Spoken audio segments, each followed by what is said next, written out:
On today's Locked On Texans podcast, it's partially the draft show. Cody and I look at whether or not it's smart for the Houston Texans to trade back in the draft, and where should and when should the Houston Texans take a running back. You are Locked On Texans, your daily Houston Texans podcast, part of the Locked On Podcast Network, your team every day.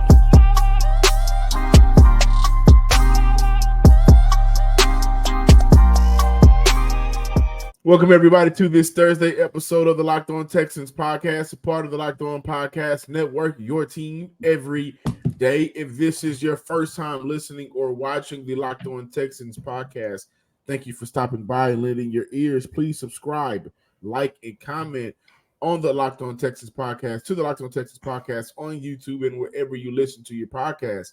If this is your first, second, third, 1,000th time returning back, thank you for lending your ear for another episode as Cody and I continue to talk Texans. On the other side of the screen, y'all know who it is. Texans Credential Media member, Sports Illustrated's own Cody Davis. I'm your Texans football analyst, John Some Sports Guy Hickman. For today's show, we are looking at a third coach leaving DeMeco Ryans' coaching staff to find another home. When should the Houston Texans draft a running back? And should the Texans trade back in the draft? Before we dive into all of that, today's episode is brought to you by Game Time. Download the Game Time app, create an account, and use code LOCKEDON for $20 off your first purchase. You will enjoy that app. I know I have, and you will enjoy those $20 off. Inflation's at an all-time high, right? And it feels like it ain't nothing cheap. So make sure that you use that promo code. Now, for the Houston Texans, they now have 8 picks in the NFL draft. They have a first rounder, they have 1 second rounder, they have 1 third rounder, they have 2 fourth rounders, and they have 3 seventh rounders. And this is a team, mind you, that have to fill the void of 28 players, whether it be by retaining them, their free agents that they have pending, or whether it be by replacing them, finding different bodies. And of course, we know that in a situation like that, it'll be a good combination of replacing and retaining. So for the Houston Texans, they gave up a lot of draft capital when they moved up to go get Will Anderson. Nobody is complaining here about that decision, by the way. I'd do it again tomorrow and add additional picks if I had to. We're not going to complain about it, but Cody, the realization is for the Houston Texans, those 8 picks, 3 in the 7th round, I think that's probably where you can maybe find a couple of special teamers, or if there's a hidden gem that's been sleeping and sliding and fell to the 7th round, maybe there. I think for Houston, with those 3 7th round picks, they may look to trade up to get into the 6th round. This is Nick Caserio we're talking about. But they sit at number 23. From number 23, and I want to shout out Texas Twitter. I want to shout out Patrick Storm. I want to shout out Dr. Barrett. I want to shout out Barrett because I got this idea while I was listening to a Texans Twitter space yesterday. And I thought it would be a good idea to talk about. We haven't gotten to it yet. Is when should if the Texans should trade back in this year's draft to get some more draft capital? One, it depends on the asking price, but in my humble opinion, John, I'm going to say no, because the Texans, they are not in a position where they can afford, first and foremost, how far they're going to trade back, because they're already at pick number 23. So do you trade out of the first round in general and get like an additional second round pick or whatever the case might be? That's like the first issue do I have. And two, and most importantly, yes, the Houston Texans have won a combined 11 games this season, 10 in the regular season, and of course the wild card game against the Cleveland Browns in the playoffs. This is a team that we are all expecting to go on over the next, let's say, 3 to 5 years to achieve something special, to accomplish something special. We feel that the foundation is set for this franchise to go places with DeMeco Ryans, CJ, Will, Tank, and everybody else involved. We feel like this team has, the coaching, the players, to bring this franchise to a place where it's never been. However, John, they are still pretty early. Well, I'm not going to say early. Let's say they are officially in phase 2 of their rebuild. And I don't think they are in a position where they can miss out on drafting a player in the first round or even further later in the first round. Like, I just look at it from a standpoint, the Texans, man, this is going to be a very important offseason because every single move that they make is going to be, how can we get to that next level? And I just feel like if they trade out of from number 23, and let's say for the sake of this argument, they get, the 33 pick or whatever the case might be, I don't want to see them miss out on the top tier talent in that first round just because you're trading back. I think this is a very fun but important conversation to have this discussion, because I think whether or not Houston trades back in a draft, I think it has a lot of different factors. Number one, how did they go about free agency? How did they leave free agency? Did they bring in guys that were top heavy and so the rest of the roster suffered in terms of their structure and building it up in terms of talent? Or was it a more balanced draft, free agency period? And from there, now you want to add more of the top tier talent. Because if you come out top heavy from free agency and the rest of that draft, or the rest of the roster, the rest of the roster kind of suffering a little bit, then yeah, you need to trade back. You would need to get those additional picks. You would need to say, 23, we need more to fill out the rest of this roster. But I think if you have a more balanced free agency, like you're not overspending on guys, you make the right decisions, you're bringing back guys that fit your roster that you already have a relationship with, and you're adding to that, right? Then you look at the number 23 overall pick, and you say to yourself, we need a top-tier talent. And that top-tier talent can come in any position. We've talked a lot about the cornerback position here and what Houston can do with the number 23 overall pick. If you don't necessarily address it in free agency, or because Nelson, they have until the 19th to get something done with him, but Desmond King is going to be a free agent. That still only leaves two cornerbacks that you can really trust on his roster if you get a deal done with Steven Nelson, if you work out an extension with Steven Nelson, right? But you got to fill that void. You still need to look at wide receiver. You still need to look at the defensive line. You still need to look at safety. So if you go through free agency and okay, we hit on this position, we hit on this position, we hit on this position, but we missed out on this position, then with the number 23 overall pick, there may be a guy, because I think one thing Barrett and Patrick Storm they put it this way. There's a lot of talent in between 23 and maybe 40 that can fit on this roster, whether it's D tackle, whether it's edge, whether it's receiver, whether it's cornerback, whether it's, whatever it is, between 20 and 40, talent is there. But ultimately, I think it comes down to how Houston addresses free agency and how they come out of it. Top heavy team, you're going to need more picks. Balanced team, 23 is perfect. And I think depending on, based off of what we've seen from Nick Caserio, do we think he's going to have a top heavy free agency? Or do we think he's going to have a more balanced free agency? I still see Nick Caserio doing a lot of these 1 or 2 year deals while adding some of the maybe closer to tier one players, maybe get a tier one and then a lot of different 1 or 2 year deals to keep that window open. I'm actually kind of interested to see how Nick Caserio is going to go about free agency and the draft, because I wouldn't be surprised if we start to see him commit more long-term to the players, because yes, in the past, we have seen him do those 1 to 2 year deals. But John, like we talked about before, that was literally just him just trying to get to the mark that you needed in order to have a roster and a team to compete in the 2021 season and 2022 season and during the early part of 2023 as well, before we realized, okay, the Texans really have something special here. Plus, he was also dealing with a lot of players not wanting to come here. He's not going to have that issue anymore. I mean, just take a look at the players that we have talked about over the past month since the season ended. These players are not going to just say, you know what, I'm signing with the Houston Texans, just to put out good film in hopes to get to my next best team. No, they're going to want to come here because they like, look, I feel my potential can also help the Houston Texans get to a place that they've never been.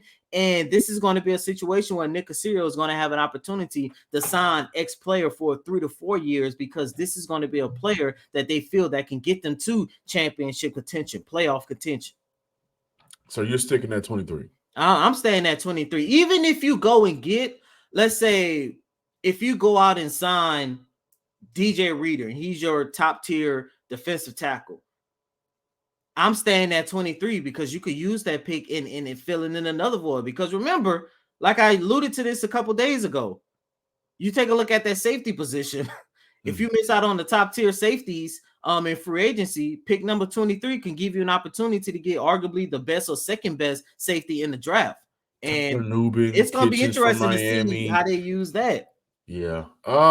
That's tough, man. I think I would probably stay at 23. But again, I think that, and to your point, it does depend on if there's a different game plan from Nick Caserio. And in fairness, I'm only going off what we've seen from Nick, but what we've seen from Nick wasn't any 11-win total season team with a quarterback already, right? So now the expectations are different, and if the expectations are different, you move accordingly. This episode is sponsored by BetterHelp. Sometimes we all need the opportunity to get something off of our chest, big or small. Certain things can really start to get to you, getting to your way mentally. And it's important to let that issue out, especially to someone who's unbiased in your life. I'm a huge advocate of therapy. And I think it's important to let some things off your chest. Today, I'm going to say something about how I feel, which is, and you may even feel a little bit the same, which is the Houston Rockets in their rotations and their coaching right now. It doesn't sit well with me. It bothers me. I'm watching games and I can really feel my blood pressure boiling because of some of the dumb mistakes that I'm seeing from the coaching staff, Udoka, and back and forth with the players as well. No, it's supposed to be phase 2. Phase 2. This it's boiling my blood, and it's happening right now. That the Cody started to do that. But on a serious note, guys, therapy is important. Speaking to somebody about whatever is blocking your way for improvement is important. And I know therapy can be different for everyone. Most of us have bigger problems than our favorite sports teams, bigger than the Houston Rockets, of course. And it's important to get things off of your chest every once in a while. If you're thinking of starting therapy, give BetterHelp a try. It's entirely online, designed to be flexible and suitable to your schedule. Visit BetterHelp.com /locked-on to get 10% off your first month. That's BetterHelp, HELP.com /locked-on to get 10% off your first month. Welcome back in, ladies and gentlemen, to this Thursday installment of Locked On Texans. First and foremost, on a serious note, prayers up to Kansas City. We all know what happened, what took place during their championship parade, man. And it's heartbreaking. I'm not going to lie to you guys, man. Today is just one of those days where it's kind of hard to come on here and talk about sports when we know, the stuff that's happening, in our country. And right here in the city of Houston, there was, another incident that took place Sunday during the Super Bowl at Lakewood Church. But prayers up to all the victims and stuff, man. Speedy recovery to everybody in the hospital that's fighting for their lives. And it's just a sad day, another sad day in our country. But the sad part about it, this is something that happens too often. But continue here on too often. And it's I don't want to go on a soapbox, but yeah, I don't either. But I just want to say again, Cody, thank you for starting it off. Prayers to the families from not only KC but Lakewood.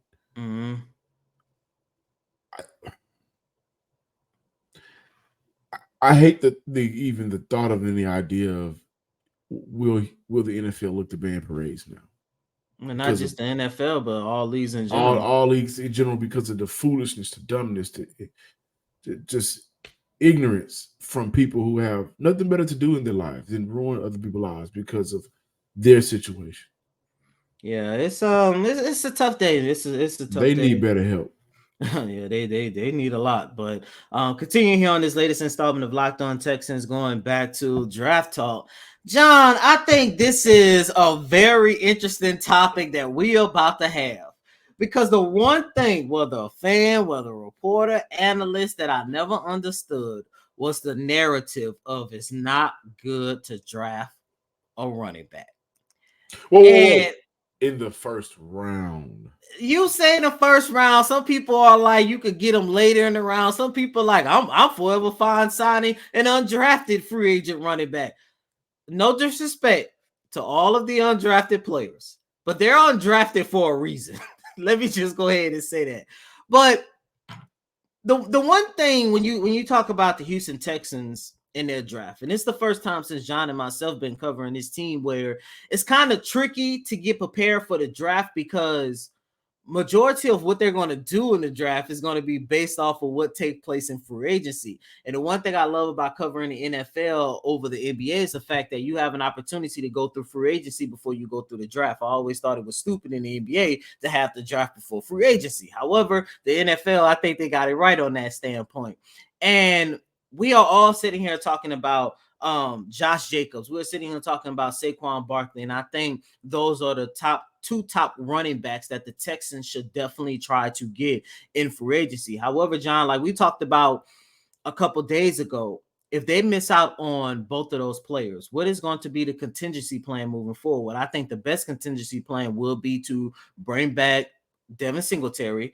But I also feel like then you're going to have to shift your focus into the draft and really study and take a look at these prospects coming out to improve your backfield. Because look, the one thing that I think we all know about Bobby Sloyd, especially with him coming into year 2, he's definitely going to try to utilize the run a lot more. Thankfully, Devin Singletary came in and saved that running back group, the run game, because if it wasn't from him, we probably would not be sitting here talking about the promises of the Houston Texans and them winning 11 total games in 2023 and all this other good stuff. John, I put it like this, man. They have 8 picks in this year's draft. If I'm the Houston Texans, I'm looking at this from a standpoint. If you miss out on those 2 top running backs in free agency, I will say you have to draft a running back in round 3. That pick that you got from Philadelphia, you have to use it from there. And I understand that this running back class coming out in this year's draft is not that good. John, you might love this. I think the number 1 rated running back coming in this year's draft is Jonathan Brooks. Jonathan Brooks from Texas. And also if Jonathan Brooks, you're talking about a guy who had a phenomenal season filling in for Bijan Robinson. You're talking about a guy off of injury. Yeah, he's coming off an injury, but I think if he's there when you get to that 3rd round, you got to take him because there's no way in the world you can go into the 2024 season with a similar running back group that you had this past year. Because in order for them to take the next step, especially with Bobby Sloyd as your play caller, you definitely need to make sure that you revamp this team. I don't think he'd be there in the 3rd round. I think he's going to be the first running back taken off the board. I think maybe around the 2nd round. So do you take him in the 2nd? And this is based off of whether or not they don't get the top running backs no, I don't take them in the 2nd. I don't really because I think wide receiver will be if we stick to what the Texans have now 23, 59, the 3rd rounder. They have 2 4th round picks, by the way. Then I think wide receiver will still be a more pressing need. Over running back? Over running back, yes, I do. But I also feel like they're, Cody, you mentioned the 3rd rounder, the 2 4th rounders for Houston. They have the 86 overall pick. They have 123 and 127 in the 4th round. I like Bucky Irvin out of Oregon. I think you can get him late. I like Ray Davis, the kid from Kentucky. I think you can get him later as well. But when should the Texans draft a running back? I think it's their 4th round. You got 2 picks to use. They're close by each other, 123, 127. You look at, the approach could be there's going to be a guy here that fits. The one thing John Crumpler of the Texan Wire said that there was no running back that stood out from the Senior Bowl. Mhm. So now we're looking at pro days. Now we're looking at combines. Now we're going to get a full view and look of the running back class in its totality. I think it's like 3 running backs coming out of Texas this year. I could be wrong, but they got a lot of talent coming out for their position. UT. We didn't get an opportunity to see some of the other guys, some of the more top tier guys, maybe not the seniors of the draft, but the sophomore, the third year sophomore, the juniors, or whatever the case is. So now we're going to get a good view of the other talents that's coming out at that position. And I like Bucky Irving from Oregon. I really do. I think that he could be a very good pickup at number maybe like 123 or 127, like I said. If you want to get him in the third round, go right ahead. But I think that may be a reach for him as well. But in that fourth round, that's where I think the Houston Texans should look to draft for running back. And listen, if you retain Motor, Devin Singletary, and you draft a guy in that fourth round, then now you're looking at the veteran presence already. You're still looking at a young buck coming out of this year's draft. And for what it's worth, I know a lot of y'all may be like, well, you didn't like him this year, but you still have Dameon Pierce on your roster. And I think you can still add talent from the seventh round to their running back field. So I'm going fourth round is where I think the Houston Texans should look to target a running back. If they fall in love with Brooks, they'll be at the pro day. If they fall in love with him, then they fell in love with him. But to draft him in the second round, that means you probably traded out from 23 and acquired more picks to help fill out the roster. I could kind of see where you're going with that last statement, John. But first off, I don't think they should prioritize wide receiver over running back. That's just me, because your wide receivers, it's at least set with Nico and Tank Dell. No. I was also going to say there you actually have talent that I believe they're going to get quality talent in free agency. Tyler Boyd from Cincinnati, once again, he's a free agent. He would be perfect to slide in as your number 3 wide receiver, or however you want to look at it, because there's no one in the world I could see Cincinnati retaining him when you got to pay one of your top 2 wide receivers in T. Higgins. And I definitely don't think T. Higgins is going to leave. And there's other guys in free agency that I know is going to want to come here and play with CJ, play alongside Tank, play alongside Nico. I just look at it from a standpoint. I have more faith in Nick Caserio and DeMeco Ryans to improve the wide receiving core with veterans in free agency. As for the running back group, like I mentioned, outside of Saquon and Jacobs, they're going to have to try to get one of these top running backs coming out of the draft. And that's why I said, if anything, I feel like they should at least draft a running back in the third round. Now, I understand Jonathan Brooks is coming off an injury. Maybe that's going to play into the fact of him probably falling down to the third round or whatever the case might be. But I just look at him as a player. Look, when healthy, he can definitely come in and help this Houston Texans run game. And John, to your point about having a veteran that can help you, you can still get one of the top running backs, retain Motor, and that's still going to be a priority for that young man and for that team, pairing him with a veteran that can help him excel even more in his career. Plus, understand that you still got Dameon Pierce on the roster as of now. The key word is as of now. Looking back how last year went, looking at the potential changes that this team will and should make, when we get to training camp, and I know we are looking months and months and months ahead, but when we start talking about guys that's on a bubble making a 53-man roster, is Dameon Pierce going to be one of those guys?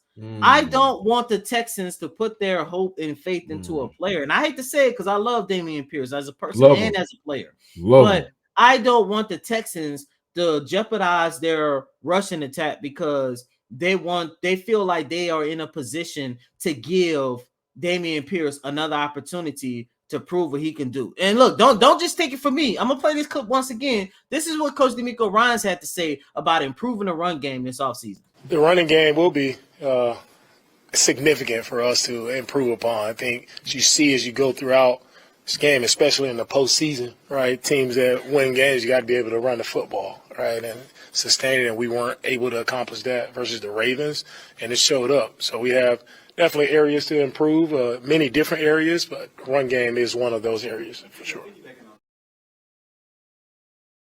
You shouldn't have to worry about when you buy your next ticket to the next big event. With Game Time, they are the fastest and easiest way to buy all of your tickets for all of the sporting events, music events, comedy, theater events near you with killer last minute deals, all in prices, views from your seat, and the best price guarantee.